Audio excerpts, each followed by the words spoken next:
갈라디아서 1장 6절에서 10절까지 보겠습니다. 갈라디아서 1장 6절에서 10절입니다. 한 목소리로 같이 봉독하겠습니다. 그리스도의 은혜로 너희를 부르신 이를 이같이 속히 떠나 다른 복음 쫓는 것을 내가 이상히 여기노라. 다른 복음은 없나니 다만 어떤 사람들이 너희를 요란케 하여 복 그리스도의 복음을 변하려 함이라. 그러나 우리나 혹 하늘로부터 온 천사라도 우리가 너희에게 전한 복음 외에 다른 복음을 전하면 저주를 받을지어다. 우리가 전에 말하였거니와 내가 지금 다시 말하노니 만일 누구든지 너희의 받은 것 외에 다른 복음을 전하면 저주를 받을지어다. 이제 내가 사람들에게 좋게 하랴 하나님께 좋게 하랴 사람들에게 기쁨을 구하랴. 내가 지금까지 사람의 기쁨을 구하는 것이었다면 그리스도의 종이 아니니라. 아멘. 어제 아침에 이어서 사도 바울이 갈라디아서를 쓰게 된 계기와 갈라디아서에서 사도 바울이 강조하고자 하는 것이 무엇인지에 대해서 조금 더 보충해서 나누겠습니다. 갈라디아서는 1차 전도여행 때의 사건을 다루고 있다고 말씀을 드렸습니다. 갈라디아 지방의 여러 교회를 사도 바울과 바나바가 교회를 세우고 나서 안디옥으로 돌아왔는데 사도 바울과 바나바가 다녀가고 난 뒤에 예수를 믿는 유대인들, 그리스도인입니다. 예수를 믿는 유대인들이 갈라디아 지방에 가서 거기에 있는 교회들에서 복음의 핵심적인 메시지를 왜곡이라고 그러죠. 흐트러 놓음으로 말미암아 그 소문을 사도 바울이 듣고 그들에게 서신을 쓴 것입니다. 그래서 여기에서 보면 먼저 그때 당시에 교회가 가지고 있는 모순이 뭐냐면 예수를 믿는 사람 중에는 두 부류의 사람들이 있다는 겁니다. 한 부류는 유대인인데 예수를 믿게 된 사람, 예수님의 12제자 같은 경우죠. 유대인인데 예수를 믿게 된 사람. 그 다음에는 흩어져 있는 유대인들을 넘어서서 이방인들까지, 그러니까 유대인이 아니죠. 유대인이 아닌데 예수를 믿게 된 사람들이 있다 보니까 교회 안에서 이런 갈등들이 생기는 겁니다. 유대인들은 예수를 믿기 전까지는 모세의 율법을 절대적으로 따르고 순종했던 사람들이죠. 그런데 예수를 믿고 나서도 이렇게 급진적인 유대인 그리스도인들은 예수도 믿어야 되고 모세의 율법을 준수해야 되는데 강조하는 부분은 세 가지 부분이 있습니다.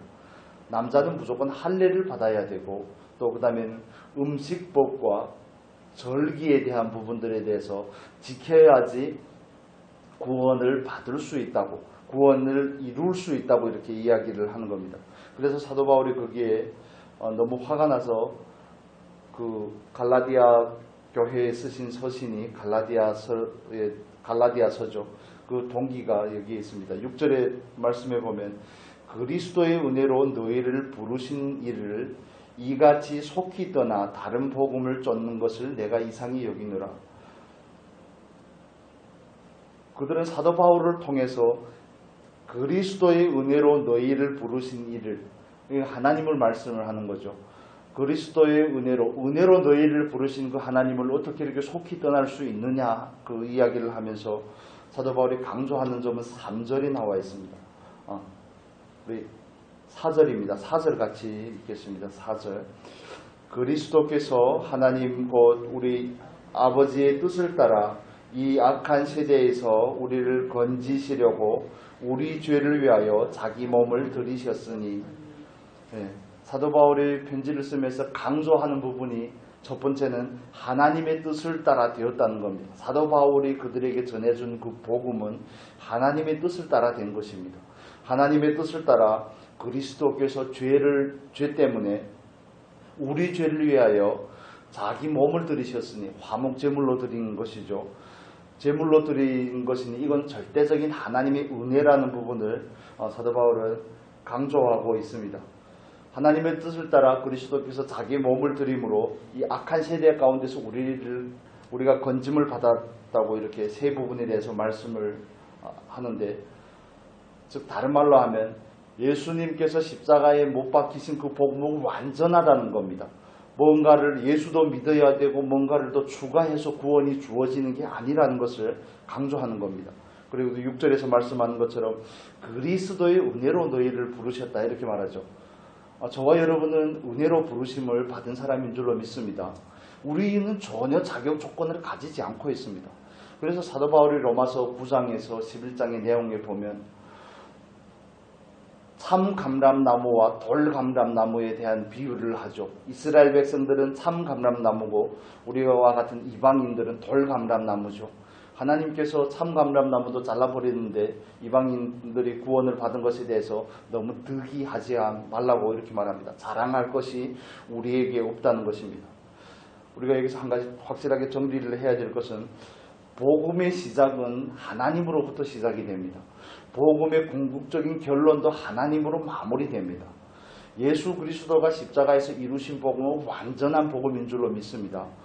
내가 예수를 믿고 예수도 믿어야 되고 뭔가 또 율법적인 행위도 해야 돼서 구원이 이루어지는 것이 아니라고 어제 아침에 말씀을 드렸죠. 그런데 이 부분에서 예수를 믿는 사람 그리스도인들 중에서도 율법주의에 이렇게 빠지고 율법주의의 영향을 받는 사람들이 있습니다. 마치 뭔가를 늘 해야 될 것 같은 겁니다. 그런데 그렇게 생각하면 복음에 대해서 오해를 하는 겁니다. 말씀을 예를 들면 하루의 삶을 살면서 말씀을 꼭 읽어야 될 것 같고 기도를 꼭 해야 될 것 같고 전도를 꼭 해야 될 것 같고 하는 이런 삶의 부담들이 있잖아요. 삶의 부담들이. 물론 하나님의 말씀을 따라 살고자 하는 그런 사모하는 그런 동기는 좋지만 그것을 하는 것이 저와 여러분이 사실상 구원과는 상관이 없는 일입니다. 그런 일을 하는 이유는, 그런 구체적인 신앙의 행위를 갖는 이유는 하나님을 더 알고자 말씀을 읽는 것이고, 하나님께서 오늘도 나에게 어떤 말씀을 하실지에 대해서 하나님에 대해서 더 그 뜻에 대해서 더 확인하고 싶고 하나님을 더 가까이 하고 영적인 양식이라고 생각을 하니까 이 말씀을 우리는 먹는 것입니다. 기도하는 것도 기도하는 것을 통해서 뭔가를 우리는 하나님으로부터 얻어내려고 하는 게 기도의 시작이 아니라 기도는 하나님을 만나러 가는 것이죠. 기도는 하나님을 만나는 것이고 하나님과 교제하는 것이 기도입니다. 엄밀한 의미에서는.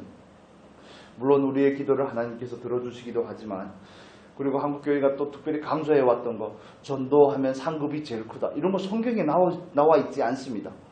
하나님이 물론 한 영혼이 구원을 받는 것을 천하보다 더 기뻐한다고 이렇게 말씀은 하시지만, 그러나 전도를 하는 것이 가장 큰 상이고, 예배드리고, 주방에서 섬기고 예를 든 겁니다.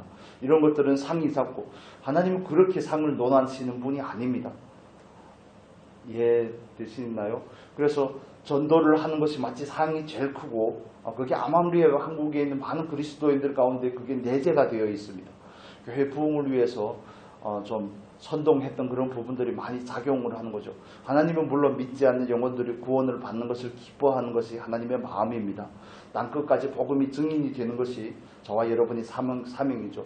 전도를 하지 말라는 것이 아니라 이런 신앙의 행위들을 통해서 우리가 우리들의 신앙을 증명을 한다든지 아니면 우리들의 구원을 온전히 이루어 간다든지 그런 것이 아니라는 겁니다. 구원은 하나님의 은혜로 시작이 되어서 하나님께서 이루어 가시고 하나님께서 마무리하시는 겁니다.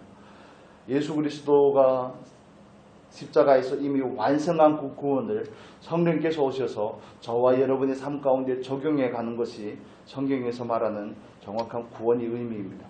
정확한 복음의 의미인 것이죠. 예수 그리스도의 십자가와 그 부활의 은혜와 능력, 그 복음을 우리는 믿고 따르는 줄로 믿습니다. 하나님을 믿는 것만으로, 예수 그리스도를 믿는 것만으로 복음의 내용은 완전하다는 것을 믿는 겁니다. 2장 16절에 가면 이 부분에 대해서 확실하게 이야기합니다. 2장 16절에 보면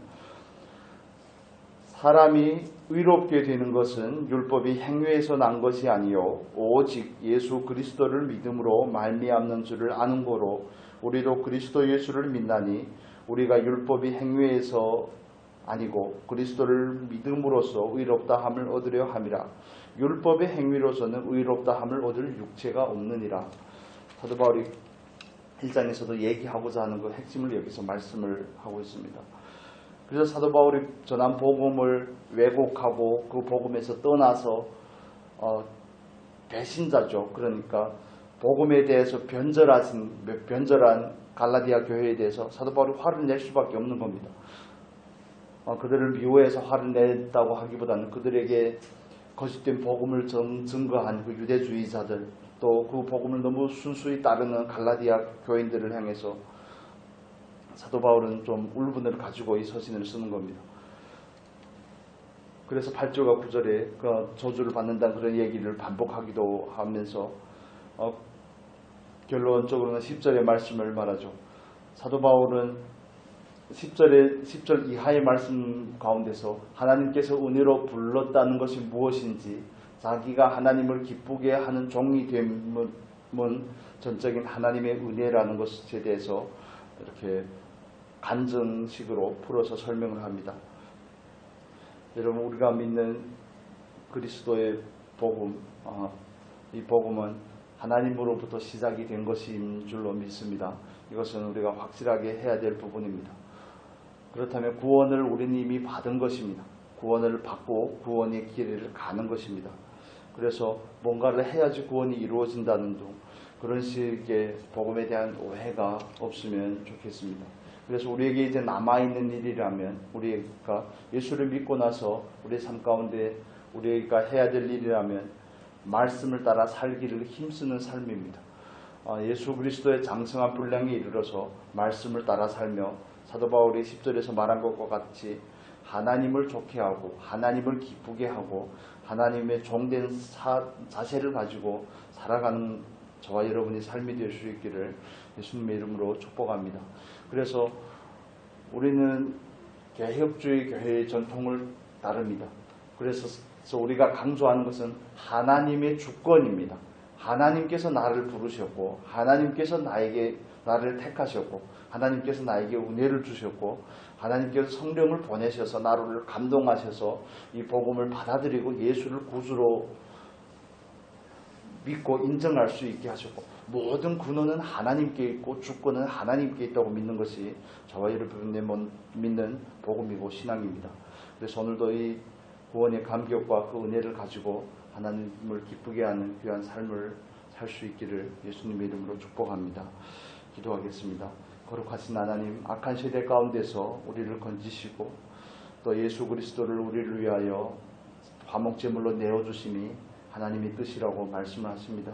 아버지, 얼마나 크신 은혜인지요. 모든 것이 하나님의 은혜로 비롯된 것임을 이 시간 다시 한번 확인합니다. 아무 자격 없고 죄와 사망 가운데 있던 우리에게 놀라운 은혜를 베푸신 그 하나님의 사랑과 은혜를 이 시간 다시 깊이 묵상하며 그 은혜의 누림 가운데 들어가서 오늘 하루도 하나님을 기쁘게 하는, 하나님을 좋게 하는 하나님의 종으로서 살아갈 수 있도록 인도하여 주시옵소서. 늘 예수 그리스도가 십자가에 못 박히시고 부활하신 그 복음의 내용이 우리를 구원하기에 너무 충분한 것임을, 거기에 무언가를 더할 것이 전혀 없는 것임을 우리가 이 시간도 다시 확인을 합니다. 하나님께서 우리에게 베푸신 놀라운 은혜를 감사하며 하나님을 기쁘게 하는 삶을 살 수 있도록 인도하여 주옵소서. 이 아침에도 우리의 기도를 들으시고 하나님의 뜻을 이루어 가시옵소서. 감사하며 예수님의 이름으로 기도합니다. 아멘. 우리 같이